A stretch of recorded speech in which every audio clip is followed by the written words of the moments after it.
غسل کے فرائض اور سنتیں کیا ہیں؟ بہت سادہ سیدھا ہے، اور وضو کے مقابلے میں بہت تھوڑی سی باتیں یاد رکھنا ہے تو غسل کی آپ کو یاد ہو جائیں گے، ورنہ غسل اتنا کمپلیکیٹڈ مسئلہ ہے ہمارے پاس کہ ہر آدمی پریشان ہے غسل کیا کرنا ہے، غسل کیا کرنا ہے، غسل کیا کرنا ہے۔ بہرحال تو غسل بہت مختصر ہے، بہت چھوٹا ہے، ٹھیک ہے، جس کو آپ بھی یاد رکھ سکتے ہیں۔ بہرحال ٹھیک، تو غسل کے لیے سب سے پہلے ہم دیکھتے ہیں اس کے فرائض کیا ہے، فرائض کیا ہے، ٹھیک۔ اب یاد رکھیے ہر شخص کو یہ فرائض یاد ہونا ضروری نہیں ہے، لیکن اس پر عمل کرنا ضروری ہے۔ کبھی ہوتا ہے انسان ایسا گن نہیں سکتا کہ کیا کیا سنت ہے وضو کی، لیکن وہ عمل میں لاتا ہے برابر، کہ ہاتھ دھوتا ہے 3 بار، کلی کرتا ہے 3 بار، ناک میں پانی لیتا ہے نا، لیکن اس کو بولنے کہے تو وہ کبھی کبھی اٹکتا ہے، کیوں تو وہ ترتیب میں یاد نہیں کرتا ہے نا اس کو، کہ پہلی سنت، دوسری سنت، تیسری، یا پہلا واجب، دوسرا واجب، تیسرا، لیکن عمل کرنا اصل ہے۔ یاد رکھیے، تو یاد نہ بھی ہو تو کم از کم عمل کرے۔ جیسا ہوتا ہے نا کسی سے پوچھ لے کہ یہ نون خطنی کا کیا قاعدہ ہے اس کے اندر، خیرت کے اندر، تو بولتا ہے قاعدہ تو یاد نہیں آ رہا، لیکن یہاں بولنا ہے اتنا یاد آ رہا ہے کہ یہاں نون لگے گا نیچے ایک، سمجھا؟ کہ تو کیا ہوتا ہے وہ بہت دن پہلے پڑھتا ہے نا تو اس سے بھول جاتا ہے، لیکن عملاً وہ برابر نون کو پڑھتا ادا کرتا ہے، لیکن اصول اس کو یاد نہیں رہ پاتے ہیں کہ بھائی یہاں کیا اصول کے تحت آئیں گا۔ تو کم از کم عمل ہو، اگر یاد نہ بھی ہو، لیکن یاد رکھنے سے بہت فائدے ہوں گے آپ کو انشاءاللہ، اپنی عبادت میں مضبوط رہیں گے آپ، ٹھیک ہے۔ بہرحال تو غسل کے لیے جو ہے، ہر عبادت کے لیے جو چیز سب سے اول ہے وہ ہے نیت کا کرنا، اور نیت دل کا ارادہ ہے۔ اب اس کی تفصیلات میں نہیں جانا چاہتا ہوں کہ نیت دل کا ارادہ ہے، یہ میں بہت تفصیل پہلے لے چکا ہوں، نیت اس کے مسائل میں لے چکا ہوں۔ تو نیت دل کا ارادہ ہے، تو غسل کے لیے سب سے پہلے آپ نیت کریں کہ میں غسل کر رہا ہوں، ٹھیک، یہ اس کی نیت ہے، اور ہر کام سے پہلے نیت کرے، اور نیت دل کا ارادہ ہوتا ہے، یاد رکھیں۔ ہم میں سے عموماً لوگ بد نیت نہیں ہوتے، بے نیت ہوتے، بس ہم لوگ بہت سی بار، تو نیت کر لیا کریں، اس لیے کہ نیت کرنے سے ایک مباح عمل، ایک جائز عمل پہ اگر نیت درست ہو جائے تو باعث اجر و ثواب ہو جاتا ہے، وہ بھی جہاں آپ کر سکتے ہیں مکمل طور سے جسم کے ہر حصے پر پانی پہنچائے۔ اور تیسری چیز جو ہے انگلیوں کا خلال کرے، کلی کرے، ناک میں پانی لے، اور جسم کا کوئی حصہ جو ہے آپ سوکھا نہ رہنے دے۔ تو بہرحال اس کو کوئی ہم 1 2 3 کے آرڈر میں نہیں کر سکتے، ایک سمپل بات یہ کہوں گا، نیت کیجئے، پورے جسم کو مکمل بھگا لیجئے، اور کلی اور ناک میں پانی لے لیجئے، بس یہ اس کے فرائض سے سمجھ لیجئے، ٹھیک۔ یہ اتنا ہی بہرحال سادہ ہے کہ جسم مکمل طور سے بھیگ جائے، انسان کا مکمل ہو جائے، اور نبی اکرم صلی اللہ علیہ وسلم نے کلی بھی کی، ناک میں پانی بھی لیا، تو بہرحال آپ یہ بھی اس میں جو ہے ڈال دیں، ٹھیک۔ کچھ علماء نے بہرحال کلی کرنے اور ناک میں پانی لینے کو اس کی سنت قرار دیا ہے، ٹھیک، واللہ عالم۔ بہرحال لیکن اس سے پہلے میں نے وضو میں تفصیلات رکھ چکا تھا کہ ان کی دلیل کیا ہے، جس نے کہا کہ کلی اور ناک میں پانی لینا یہ جو ہے وضو کے بھی واجب ہونے میں ہے، مطلب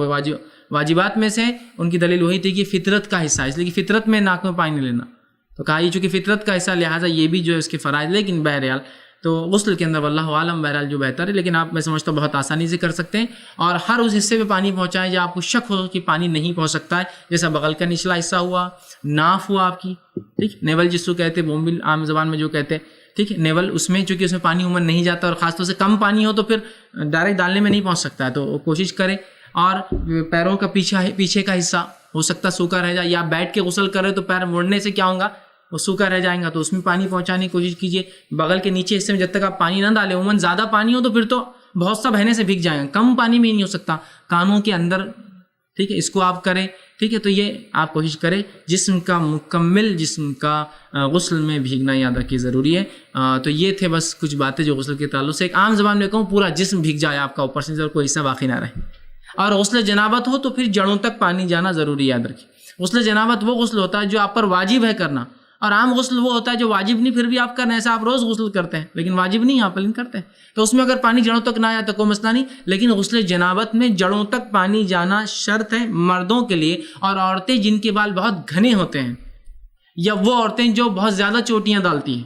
ان دونوں کے لیے اپنی چوٹی کھولنا اور گھنے بالوں تک پہنچنا ضروری نہیں، اگر اوپر بھی 3 بار پانی ڈال لیں تو انشاءاللہ ان کے لیے کافی ہو جائیں گے۔ جیسے کہ ایک صحابیہ آئی اور کہا، اللہ کے رسول صلی اللہ علیہ وسلم، میں نے اپنے بالوں کو سدھارا ہے بہت مشکل سے، ہو سکتا ہے ان کے بال کرلی ہوں گے، گھنگرالے بال جیسے افریقن ہوتے ہیں نا،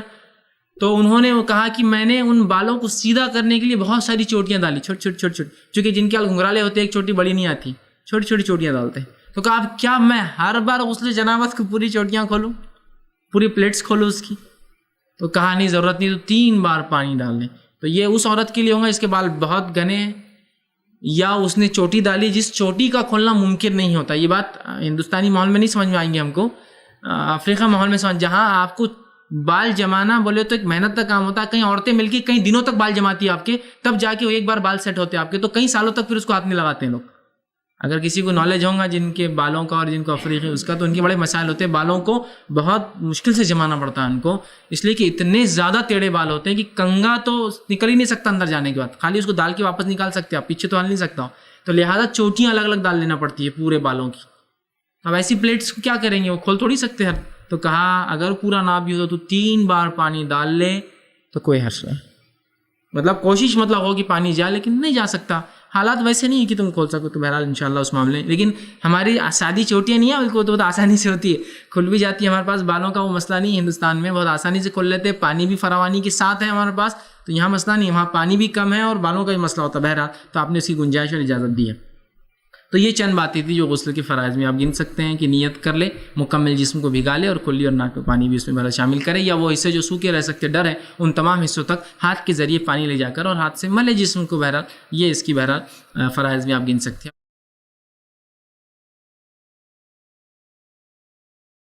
السلام علیکم. آپ بھی ہمارے اس کام میں تعاون کریں اپنی زکات و صدقات کے ذریعے. ڈونیشن ڈیٹیلز کے لیے ڈونیٹ اس پر کلک کریں. اگر آپ کو ہمارے ویڈیوز پسند آئے ہیں تو اسے شیئر کریں اور سب کے حقدار بنیں. روزانہ ہمارے ویڈیوز کو پانے کے لیے ہمارے یوٹیوب چینل کو سبسکرائب کریں اور بیل آئکن دبائیں. ہم سے دیگر سوشل میڈیا پہ جڑنے کے لیے ویڈیو میں دیے گئے آئی ڈی کو سرچ کریں. جزاک اللہ.